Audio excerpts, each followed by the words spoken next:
bringing you key insights, tips, and advice from the brightest minds in the Canadian franchising industry. This is the Franchise Canada Chats podcast.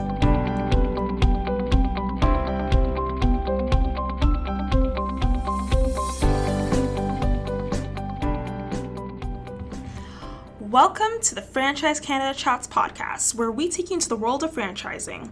Our interviews are with franchisors, franchisees, and industry leaders who give on-the-pulse expert advice and insights. I'm your co-host Trisha, and this is Season 2, Episode 20. And we are speaking with Kim Chapman from Oxford Learning Centre. So Oxford Learning is a tutoring service that helps develop thinking and learning skills for students of every age. That's preschool to university. I know, wild, right?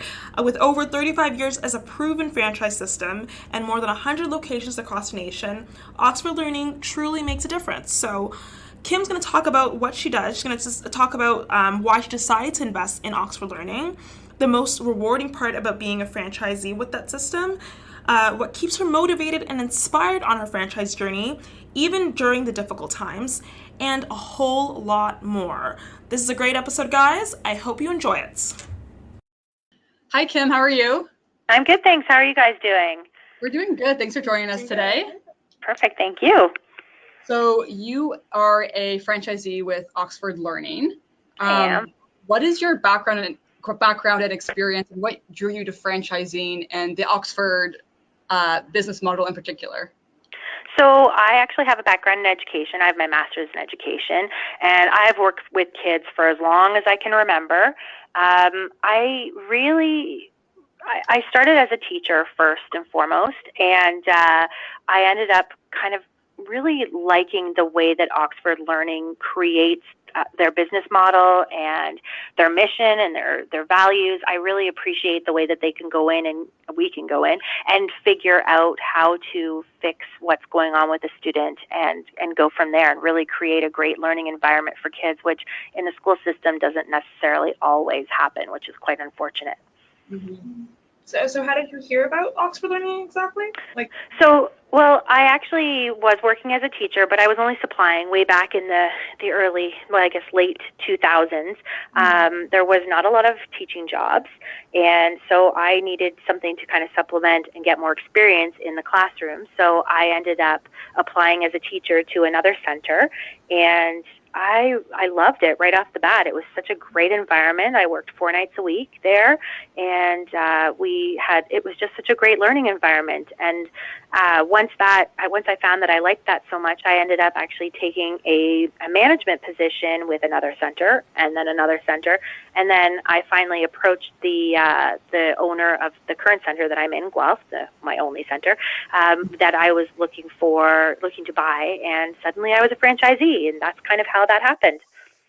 Wow, that's great. So how long have you been franchising? I've been a franchisee. I'm just coming up on my 5-year anniversary, and I've been in the Oxford Learning System since 2008.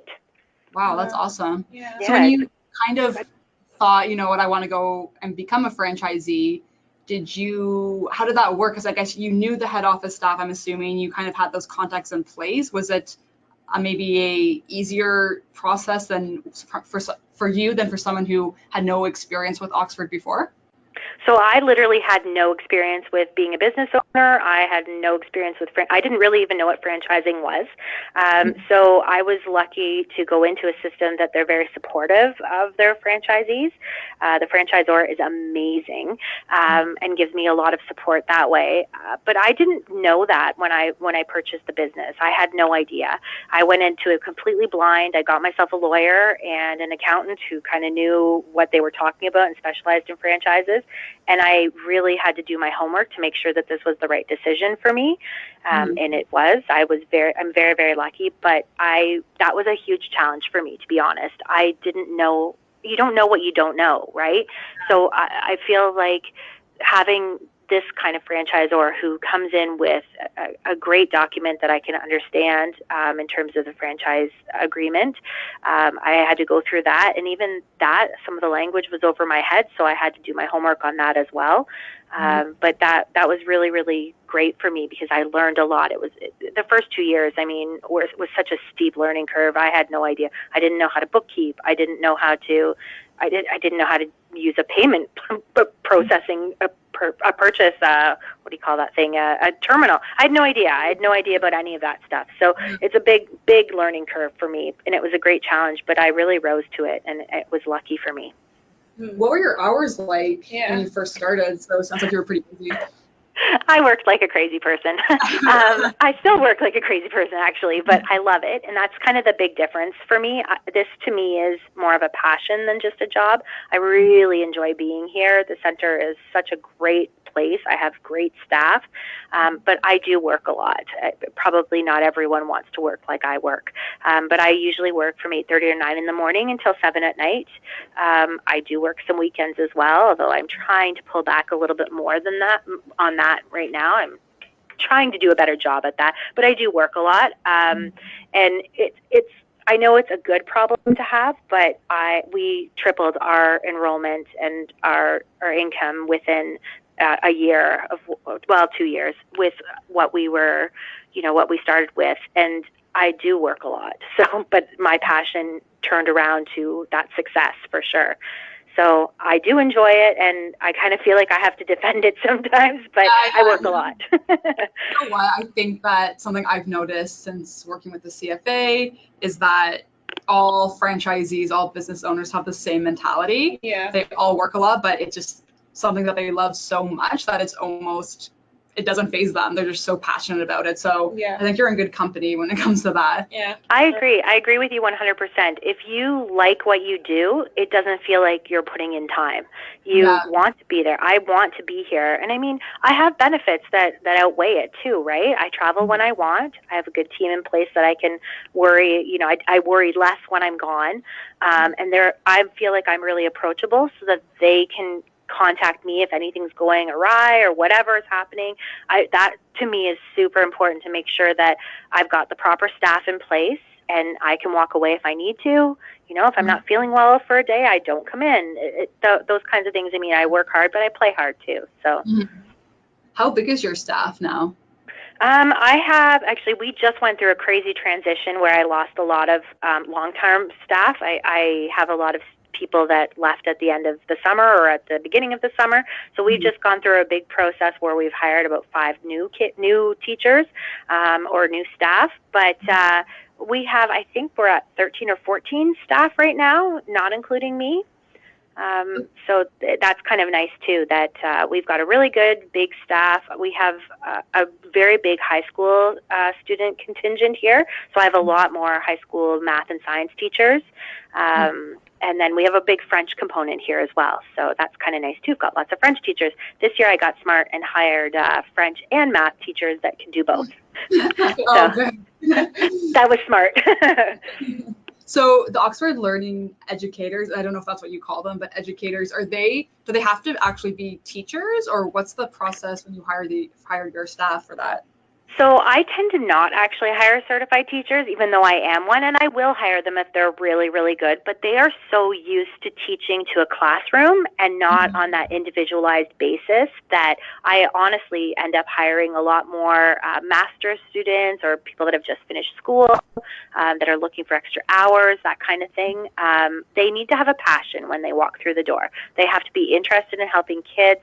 They have to be able to adhere to the way that we teach, which is a lot different than the school system. I mean, we teach learning skills and not just curriculum. It's really learning how to get into the nitty-gritty of how they learn and then developing skills out of that. So I do tend to hire. I also tend to hire young. I'm looking for people that have a lot of energy and looking for people that have the same values that I do, really. Yeah, for sure. Yeah. And is Oxford Learning, sorry, these questions just keep coming to my head. Sure, yeah. Oxford, your location, or are the locations open year round, or is it only during the school year? So we're open all year long. We run summer programs as well where we do day camps. This year was our first time. So I should kind of give you a background of my center. We just moved to a new location. We went from 1,300 square feet to almost 2,900 square feet. I think we're just over 2,900. So we tripled in space because we grew so quickly that we just had nowhere to put all these kids. So we have this great space now that's in the south end of Guelph. It's beautiful, lots of windows and everything, and we want to make use of it during the day as well as in the evening during the summer. So we actually offer day camps. We did STEM camps all summer long. We ran 5 weeks of camps. So we did Lego robotics, we did science and engineering, and arts and drama, and really had a lot of fun this summer doing some really cool activities and having a good time and just kind of getting out into the nitty-gritty of the science and the math and engineering and all sorts of stuff. So it was really cool. So yes, we are open all year long. We just close that down usually over major holidays and that kind of thing. So yeah. Cool. Awesome. Yeah, I'm gonna kind of rewind this a little bit because I was kind of curious about how you went from. I know you explained that you went from being a teacher to running a franchise for the first time. Were there any sort of skills, I guess, that helped you, like from your teaching experience, that you've carried over into that you've been using as a business owner, basically?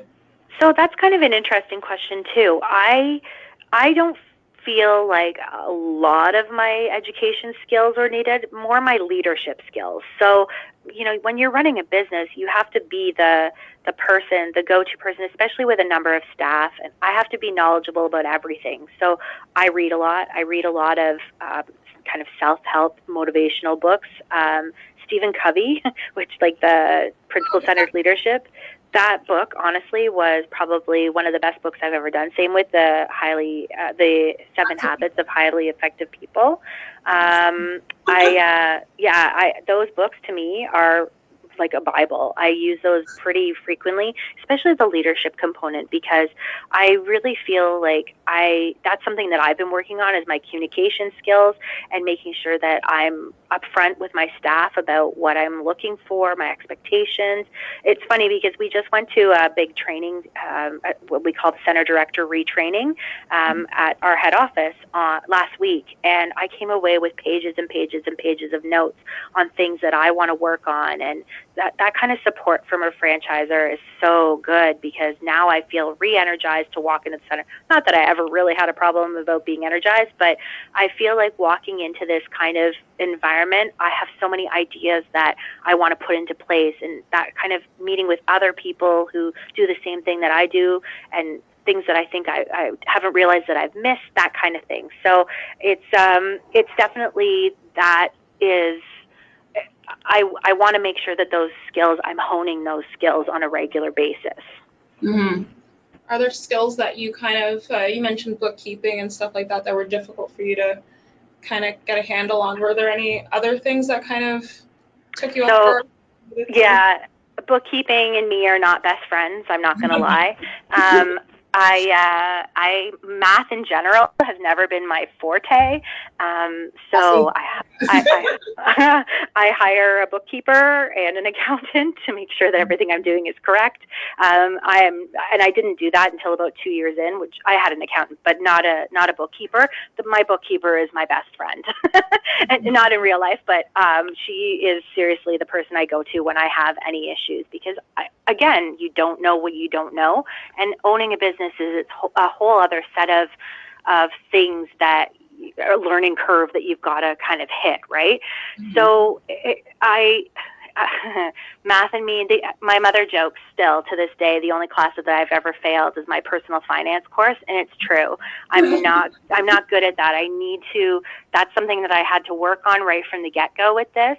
So I actually did online bookkeeping courses, and nothing that was, graded or anything, just like a whole thing online that would tell me what a ledger was and how to balance things. I didn't even know that. So those are the kinds of things that I felt like I had to kind of get under control. So I had to do that. I had to kind of go through and make sure that I had skills in terms of HR. There's so many things you don't know, and those kind of, health and safety board, I had no idea, so when the government of Ontario walks in the door and says, are you compliant? I'm like, yes, I know what I'm doing, and I can hand him a file. And those things you don't know, so, and you don't even know to ask about those things. So thank goodness for our head office that can kind of go through and say, you need to have a privacy policy. You have to have a board that has all your HR stuff on it, that kind of, health and safety, all of that. I'm really thankful for that. Yeah, for sure. Yeah. And other than working, like running your own business, do you ever actually deal with the students that come into your business in terms of actually tutoring them or helping them with their schooling? Yep, I do that still too. That's my choice. I probably shouldn't be doing it as much as I do. I have a student that I work with on a regular basis once a week who is autistic. So he and I work in a separate room together, and he's learning math. So I work on that with him. But yes, I still try to get my fingers in there every once in a while because I really do enjoy the students, but I'm not unapproachable at all. I'm out there when kids come in, and I'm ridiculous, and I like to have fun, and sometimes I'll dance or I'll sing or do whatever. That's really important to me, to be approachable, not just by my staff, but by my students too. And they all know, they can chat with me. On Saturday morning, I sat down with a couple of students actually, and we talked about study skills. And I'll be the first to admit I didn't have great study skills when I was in high school. So passing on those kinds of learning skills for them and experiences is kind of ideal, because I can say, you don't want to be like me. You don't want to kind of go through school thinking, oh, this is so easy, and suddenly you get to grade 12 and you're like, oh my God, this is really hard, right? Those kind of, I really like to share my experiences, and I'm older than most of the teachers here. I'm not old, but I'm older, and as I like to say, some of them guess me at 60 and some of them guess me at 20, so I like the kids that guess 20. But I really do like to be approachable by them, and I want to make sure that they enjoy coming here for sure. That's a big deal for us, is to have fun while you're here. Yeah, for sure. Sounds like you have to take you have to have, like we mentioned, you have to have a lot of passion for this business and take a lot of initiative because you work crazy hours and stuff like that, and you can't just let the business run itself. I think that's a lot of the big misconception with franchising is that that you just kind of go into it and the business will just kind of do its thing and you can sit back and relax. But absolutely, I don't think that you can honestly do that unless you've got a million people working for you and you're okay with paying a million people too. I think with running your own business, you have to be in there for a certain extent, because I wouldn't feel good about myself just letting somebody else make all the decisions. I want to be in there. It's my business. I'm the one that is ultimately accountable for all of this. So I want to make sure that what the program that I'm giving, the customer service that we're giving, is the best that it can be, for sure. That's really important. Yeah, and I know you mentioned head office has been very supportive and helped you along the way and stuff like that. Have you how is the support from your fellow franchisees, and do you also, I guess, you're 5 years into the business, kind of help new franchisees as well? Yeah, actually, our head office contacts me quite a bit to be kind of the first franchise that new potential franchisees come and check out. So I've had a couple of different new people coming in and visiting our center. First of all, our center is beautiful, so we love to show it off. But I feel like I'm a pretty positive person, and my center runs very, very efficiently and effectively. So I do like to show off how good we are.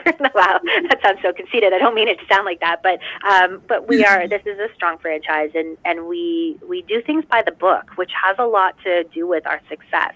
The program that we've created is also one that is sustainable if you follow the rules. And so we do that for sure. And I mean, we do regional workshops where we have centers from the surrounding area all gather, and either the center directors and the education directors and sometimes the coordinators all get together and share best practices, go through, different ways of training to help develop all of us. And I'm really, really big on the training that Oxford Learning does provide us from our head office as well. We do constant webinars. They're always developing curriculum. Those kinds of things are huge. And that center director retraining that I did last week was so good because I feel like I've got kind of the new ideas. We went through accounting and financing, how to use QuickBooks. That kind of thing is so important. There was a ton of things that I learned on QuickBooks that I didn't even know existed, and reports that I can automatically email to myself, and how to track my expenses a little bit more efficiently. All those things that take me less time in the grand scheme of things too. So I can spend more time on planning for my business and doing the overarching themes of things instead of the nitty gritty. I keep saying that, but the little bitty things that, you don't really want to deal with on a day-to-day basis too. And do you serve the whole region of Guelph or beyond as well? So we do all of Guelph. We have some kids that come from Fergus, and Elora, but not as much. I think we had some kids from Erin last year as well. So, we do like maybe 20 minutes outside of Guelph as well, but we do service all of Guelph. Cool. And what would you say a typical day is like for you? I would imagine that it changes every day, but is there any consistency? Yep, there is. So I walk in between 8:30 and 9 usually in the morning, and I deal with any phone calls, voicemails, emails, anybody who walks in during that time. This morning, for example, I did an assessment with a little guy who isn't quite old enough to do our regular assessment yet. I really enjoy doing the assessments. I'm the first person the kids meet, so I make sure I'm super peppy in the morning or whenever they're doing it. We try to have a pretty good time, so the kids really want to come back. What else do I do during the day? For instance, from 12 to 2 today, we had our big quarterly meeting between my team and I. So we went through kind of what we wanted. A lot of the stuff that we learned, I took away from last week, I brought to them to show them things that are upcoming, kind of new expectations. We're changing our pricing a little bit, our pricing structure a little bit, so we went over that. I meet with my team players pretty regularly as well, my key team players, my two education directors. I love the morning because it's nice and quiet. It's only me in here usually until about 11 or 12, and I get a lot done, which is wonderful. I usually handle my bookkeeping. I kind of put in everything into QuickBooks, and then my bookkeeper comes and makes sure everything's correct. And then 3 o'clock, once that happens, all the students come in and the place explodes with, fun and noise. And we have a really good time here, and the kids are all happy to be here. And sometimes I actually have to kick them out at the end of the day. Guys, you need to leave now. I want to go home.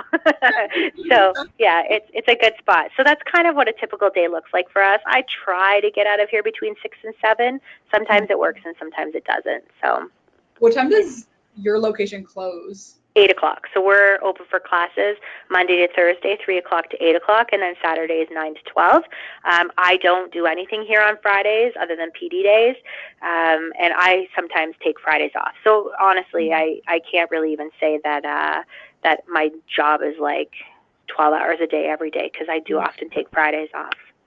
And I don't know if you mentioned this, but how old do the kids have to be to start there? So we take them as early as 3 o'clock if they can sit at a table. So my location's a little bit different. We used to run a little reader program during the day, which is kids from 3 years old to 4 or 5. And but once the play-based all-day kindergarten started, that program really went by the wayside here. So we don't offer that program at all. If they are that age, they can start at an after-school time at a table with other kids. A 3-to-1 ratio, but we don't really offer any early reader programs during the day. Everything's after school, and we have a fair number of those kids too, and we keep our kids for a long time as well, so it's nice. And are those and then it goes up to grade 12? Yeah, so we finish at the end of grade 12, but we do take students who, or I guess adults who are going back to school, especially math. We do a lot of that. And we also run an SAT and an ACT program as well. So students that are looking to go to the States to go to university have to write the SAT or the ACT. So we do a prep program for that as well. Cool. Do you have a preference to an age group? Because I would imagine the younger kids would be a lot cuter. Yeah, the young ones are cute, but the old ones have sass and they're so funny. So, I there's not really a preference. My preference to teach is probably grade 7 and 8. I love that age group, but they've gotten a lot sassier the older I get, so it's not as much fun. So I know you mentioned like some of this already, like you get to pick your own schedule and stuff like that. But I mean, what are the biggest benefits of being a franchisee? There's a lot of support that comes down from our head office. I really like the way that things are put into place for us so that things are easy to follow. Systems are easy to follow. That, to me, I don't want to have to create everything from scratch to have my own tutoring company. Why would I want to do that when Oxford Learning is out there and can make a name for me, and I know that our program is solid? And I mean, I looked at all of them and I would never leave Oxford Learning. I really do like it. But I think too, I love the autonomy of it. At the same time, I can, take an afternoon off if I need to. That's nice. And I make my own decisions. I set my prices. I set where I want to go. I mean, there's parameters, but at the same time, those are parameters I would want to stay in anyway, because I'm in a franchise and I know that this is what is expected. So I really do just like the way that everything is set up and laid out for me so that I can just come in and run the most effective program possible. For sure. And on that note, do you have any exciting news or upcoming events for your business? Do you plan on maybe expanding to different locations one day, or are you content and happy in Guelph?